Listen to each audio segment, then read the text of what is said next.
देखते हैं question number 13।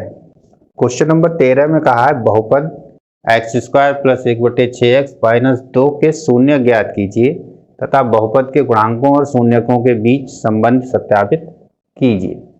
इसी तरीके से यहाँ गुणनखंड द्वारा बहुपद के शून्यक ज्ञात कीजिए तथा बहुपद के गुणांकों और शून्यकों के बीच संबंध सत्यापित कीजिए। तो दोनों एक ही जैसे क्वेश्चंस हैं और इस तरीके के आप सवाल कर भी चुके हैं। करते हैं, देखो answer x square plus 1/6x minus 2। ठीक है, अगर इसे डायरेक्ट करेंगे तो -2 के ऐसे गुणनखंड करने होंगे जिन्हें घटाने पर 1/6 मिले, लेकिन हम क्या करते हैं, इसे थोड़ा सरल करके 6 से गुणा करा लेते हैं। तो ये हो गया 6x² प्लस x माइनस 12। अब इसे हल कर लें। 12 छंग 72, 72 के ऐसे गुणनखंड जिन्हें घटाने पर क्या मिले, 1। तो 12 और 6 की गुणा की तो आ गया 72। 72 के ऐसे गुणनखंड जिन्हें घटाने पर 1 मिले, 8 नियम 72, यानी 9 में से 8 घटा देंगे तो हमें 1 मिल जाएगा। 6x² plus 9 minus 8x minus 12, 6x² plus 9x minus 8x minus 12। ठीक है, यहाँ से देखो कॉमन क्या आ जाएगा, 3x कॉमन आ जाएगा, तो यहाँ बचेगा 2x प्लस 3। यहाँ से देखिए माइनस का 4 कॉमन आ जाएगा, तो माइनस हट गया, 4 दूनी 8, 2x माइनस हट गया, प्लस 4 तियां 12, 2x plus 3, 2x plus 3 common ले लिया, 3x माइनस 4। ठीक, शून्य के ज्ञात करने हैं तो शून्य के लिए हमें क्या करना पड़ता है, px को शून्य के बराबर रखना पड़ता है, तो बराबर शून्य कर देते हैं इधर। यदि हमें शून्य बराबर शून्य है तो ये शून्य के बराबर होगा, ये भी शून्य के बराबर होगा। यदि 2x प्लस 3 बराबर शून्य, 2x बराबर -3, x बराबर -3/2, और यहाँ से 3x माइनस 4 बराबर शून्य, 3x बराबर 4, तो x बराबर 4/3। इसे यदि हम अल्फा बोल दें और इसे बीटा, तो शून्यकों के बीच संबंध योगफल अल्फा प्लस बीटा बराबर -b/a। तो तुलना करानी पड़ेगी भाई। पहले तुलना करा लेते हैं हम, उसके बाद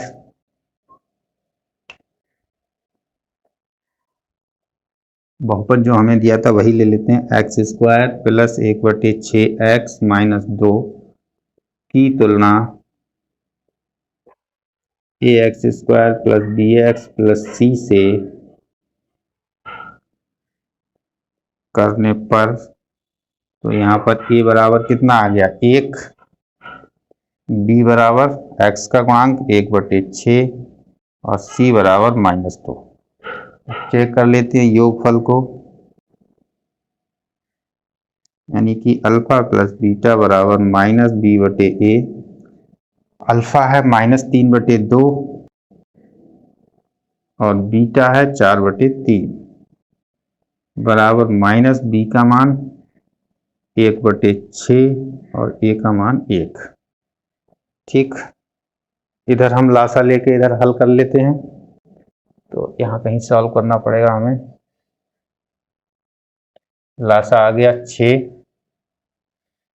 2 से भाग दिया, 2 तियां 6, 3 तियां 9, माइनस के 9 प्लस 3 से भाग दिया, 3 दूनी 6, 2 बार गए, 2 की 4 से गुणा कराई, 2 चौक 8, बराबर 1 से भाग करेंगे तो वही रह जाएगा माइनस का 1/6। यहाँ देखें 9 में से 8 घटे, माइनस का 1, इधर भी -1, यानी कि ये संबंध हमारा क्या आ गया, सत्य आ गया।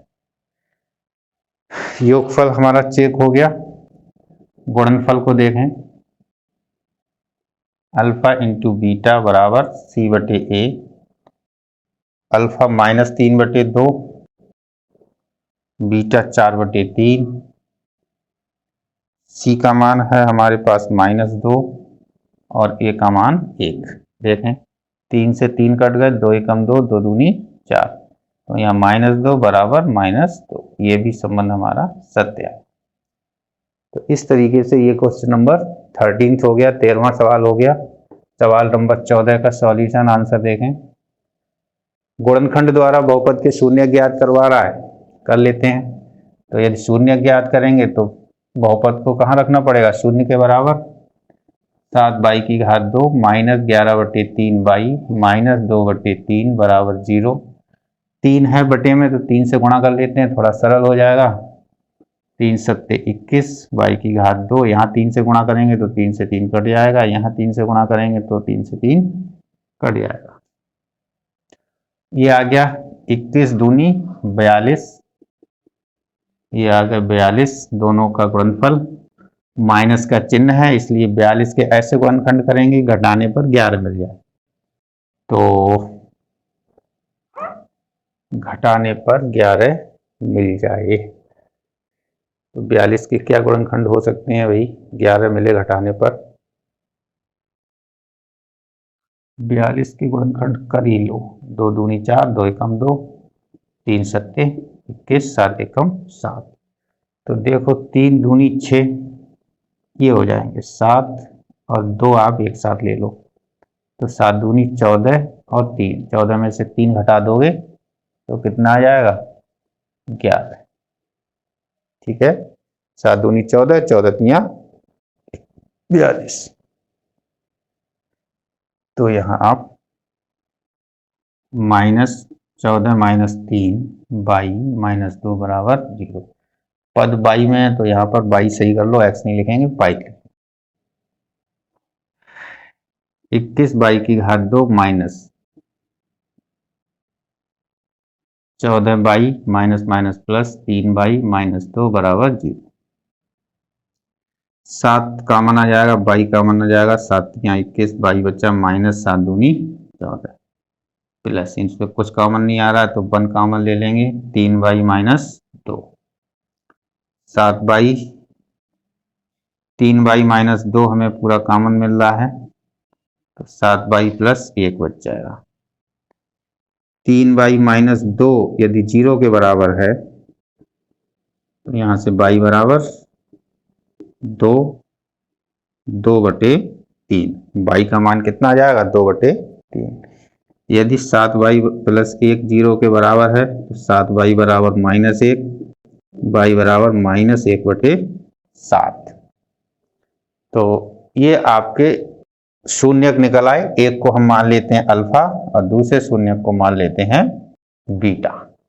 अब हमें क्या करना है, बहुपद की तुलना करा देनी है और ए बी सी के मान ज्ञात करने।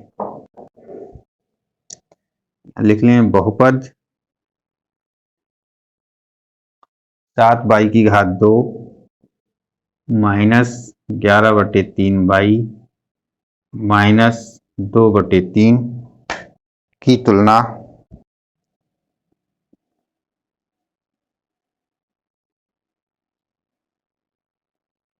ax² + bx + c से करने पर, तो यहाँ पर a बराबर आ गया 7, b बराबर आ गया -11/3 और c बराबर आ गया -2/3। अब सत्यता की जांच कर लें भाई।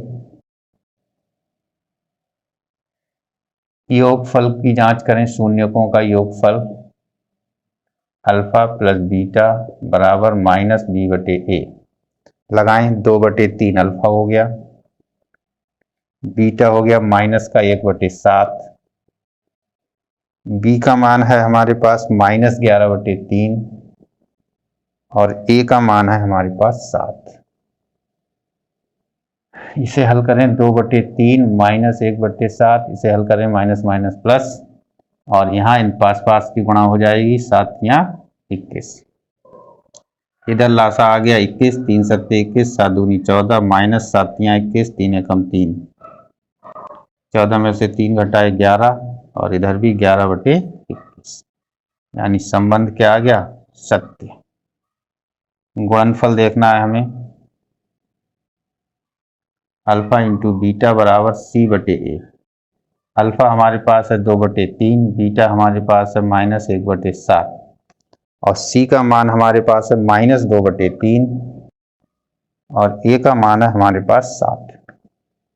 तो यहाँ पर देखिए गुणा करेंगे तो -2 एकम 2 7 21, यहाँ -2 और इनकी पास पास वालों की गुणा हो जाएगी 7 21, ये भी बराबर आ गया यानी कि सत्य। इस तरीके से हमारा शून्यकों के बीच जो संबंध है वो सत्यापित हो जाते हैं। तो प्रश्न संख्या आपके 13 और 14 ये आपके सॉल्व हो गए हैं। अगला क्वेश्चन अब हम देखते हैं क्वेश्चन नंबर 15। देखिए सवाल नंबर 15, वह द्विघात बहुपद ज्ञात कीजिए जिसके शून्यकों के योग और गुणनफल क्रमशः दिए हुए हैं √2 -3/2। इसके शून्यक ज्ञात कीजिए, मतलब पहले आपको बहुपद बनाना है, बहुपद बनाने के बाद हमें शून्यक भी बता देने हैं। देखें माना ax² + bx + c के शून्यक अल्फा और बीटा है। शून्य का अल्फा बीटा है तो शून्यकों का योगफल आपको दिया है अल्फा + बीटा √2 और अल्फा × बीटा गुणनफल दिया है -3/2। तो बहुपद आपका क्या बन जाएगा, यहाँ से बहुपद बनेगा x⁻² minus alpha + beta x + alpha × beta x², ये हो गया √2x -3/2। अब आपको इसके शून्य ज्ञात करने हैं।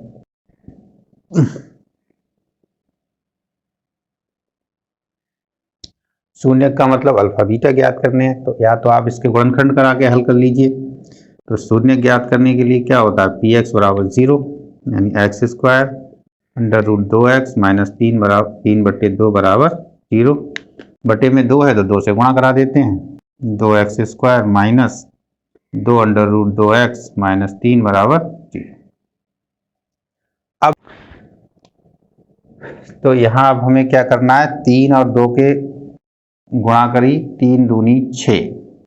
अब 6 के ऐसे गुणनखंड करने हैं जिन्हें घटाने पर हमें 2 √2 मिले। तो 6 के गुणनखंड को हम 3 और 2 में कर सकते हैं और 2 को तोड़ सकते हैं √2 गुणा √2। तो इसे हम लिख सकते हैं, ये 2 गुणनखंड कर लेते हैं इस तरीके से। एक हो गया 3 √2 और दूसरा गुणनखंड √2। 3 √2 में से √2 घटा देंगे तो हमें 2 √2 मिल जाएगा, यानी कि इसे लिख सकते हैं हम 2x² - 3 √2 -√2x - 3 = 0। 2x² - 3 √2 3 वर्गमूल 2 माइनस और माइनस प्लस वर्गमूल 2 x - 3 = 0। इधर x है तो x की गुणा भी यहाँ होगी। ये यहाँ देखें क्या कॉमन ले सकते हैं, एक तो वर्गमूल 2 दोनों से कॉमन आ सकता है और x कॉमन आ सकता है, यानी हम वर्गमूल 2x कॉमन ले सकते हैं। तो यहाँ बचेगा वर्गमूल 2x - 3 प्लस यहाँ कुछ भी कॉमन नहीं है, वर्गमूल 2x - 3।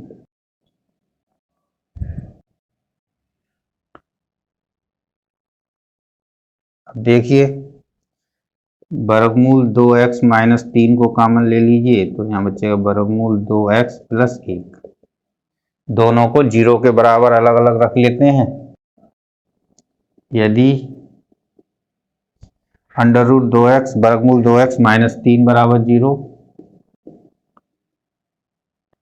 और वर्गमूल 2x + 1 = 0, तो यहाँ हो गया 2x - = 3, x = 3/√2 और इसे हम √2 से गुणा करा लेते हैं तो 3 वर्गमूल 2/2।